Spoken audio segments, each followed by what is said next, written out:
যত দিন যাচ্ছে ততই যেন মানুষের পাশবিক মনোবৃত্তি প্রকাশ্যে আসছে। বাংলা সহ গোটা দেশ যার সাক্ষী হচ্ছে প্রতিদিন। কসবা ল কলেজ হোক কিংবা আরজি কর মেডিকেল কলেজ ও হাসপাতালে জুনিয়র ডাক্তারের সঙ্গে হওয়া চরম নোংরামির ঘটনা তারই জ্বলন্ত উদাহরণ। জেলায় জেলায় স্কুল ছাত্রীকে অত্যাচারের ঘটনা দিকে দিকে ঘটছে। এত কিছু ঘটার পরও নোংরামি কিছুতেই থামছে না। দুর্গাপুর উলুবেড়িয়ার পর আরও একটা ঘটনা সামনে এসেছে।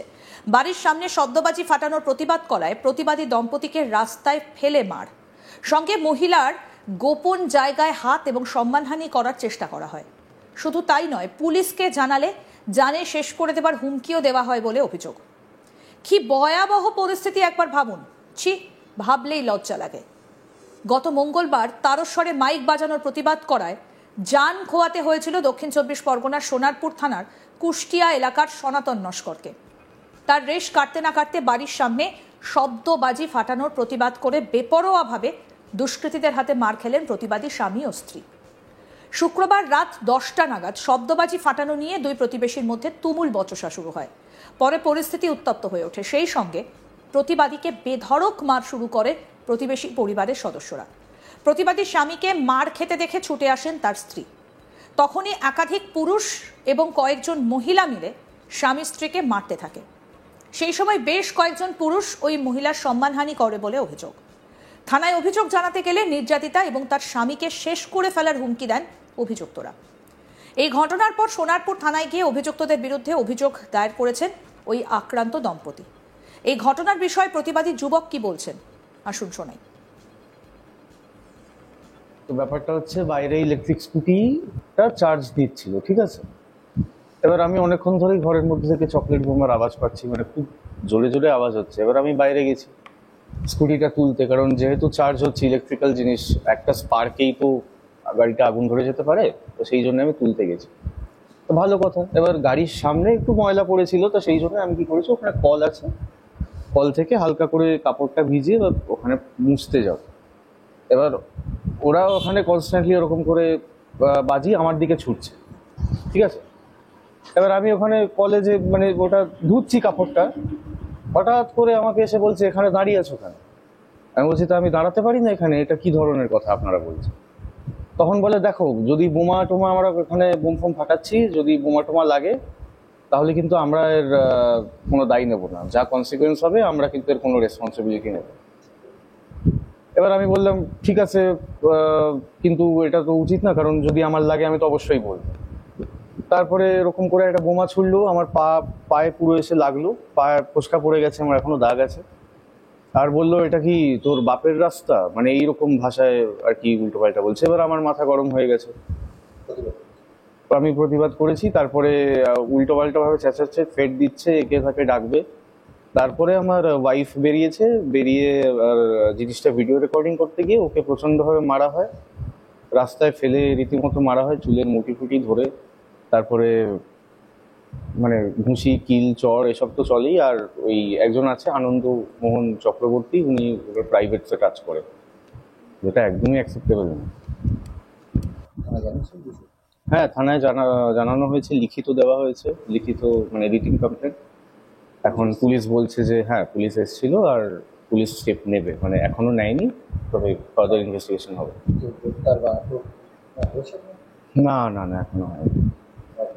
না, আমি চাই তো কড়া শাস্তি পাক এরা, একদম মানে প্রশাসনের দিক থেকে যাতে কড়া শাস্তি দেওয়া হয়।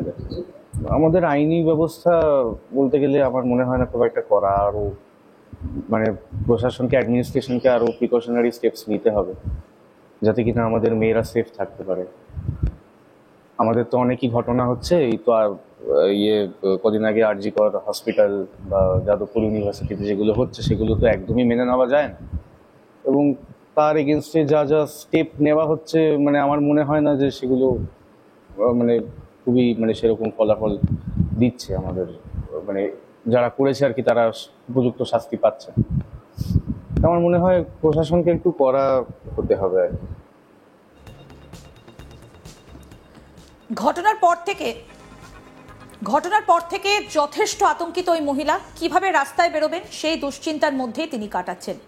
কি বলছেন প্রতিবাদী যুবকের স্ত্রী শুনবো। কাল রাত 9:30টার সময় যখন আমি রাস্তায় বেরোই তখন দেখি যে আমার হাজবেন্ডকে উদ্দেশ্য করে চকলেট বোম ওর গায়ে ছোড়া হচ্ছে এবং ওর পা থেকে রীতিমতো রক্ত পড়ছে।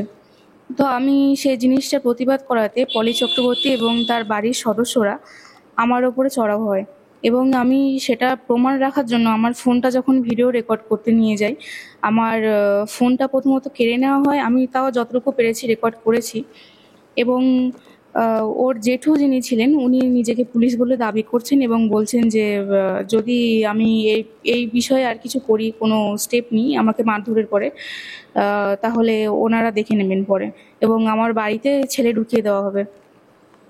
এবং পলি চক্রবর্তী, ওর মা, জেঠিমা, ওর জেঠুরা আমাকে রাস্তায় ফেলে আমার চুলের মুঠি ধরে পুরো রাস্তায় মারে ধরে এবং কিল ঘুষি চড় থাপ্পড় এসব তো মারেই এবং আমার বাড়িতে পর্যন্ত চড়াও হয় আমাকে মারার জন্য। আমার মা এবং আমার এক কাকু এসে আমাকে তখন বাঁচিয়ে নেয়। এটা কাল 9:30টার সময় ঘটেছে রাত্রিবেলা। মূলত ঘটনাটা কি নিয়ে সূত্রপাত?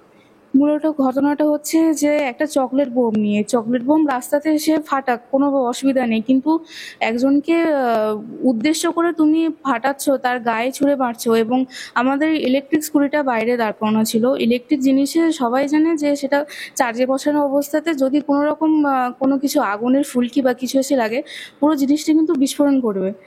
এবারে সেইটা ও গাড়িটা সরানোর জন্য প্রথমত গেছিল। যাওয়ার পরে এবারে ও বলেছে যে এখানে ফাটিও না, এখানে গাড়িটা তো দাঁড় করানো আছে। তো বলায় ওকে উল্টোপাল্টা তো বলে এবং ওকে উদ্দেশ্য করে ও চকলেট বোমটা ওর পায়ে ছুঁড়ে মারে এবং ওর পায়ে থেকে রক্ত বের হয়। এবার সেই জিনিসটাকে কেন্দ্র করে মূলত এই এত কিছু হয়েছে। তারপরে কি আপনি তারপরে আমি যখন জিনিসটার প্রতিবাদ করতে যাই যে এরকম কেন করছে, তখন আমাকে এরকম উল্টোপাল্টা গালিগালাজ করতে থাকে আমাকে আর আমার মাকে। আমার মাকে উদ্দেশ্য করে, আমার মা সে সময় ছিলেন না বাড়িতে এবং আমার মা পাড়ার পুজো হচ্ছিল, বিসর্জন হচ্ছিল, তখন ওখানে গেছিলেন। আমি না, আমার বাবা তো মারা গেছে।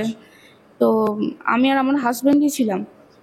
আমার হাজবেন্ডকে যখন ওরকম করে উদ্দেশ্য করে ওরকম মারা হচ্ছিল বা ওকে উল্টোপাল্টা বলা হচ্ছিল, তখন আমি যখন যাই প্রতিবাদ করায়, তখন ওর বাড়ির লোকজন আমাকে এসে আমার ওপর চড়াও হয়, আমাকে মারধর করে এবং ওর জেঠু, যে নিয়ে আনন্দমোহন চক্রবর্তী, উনি আমার খারাপ লাগছে ভয়ের থেকে।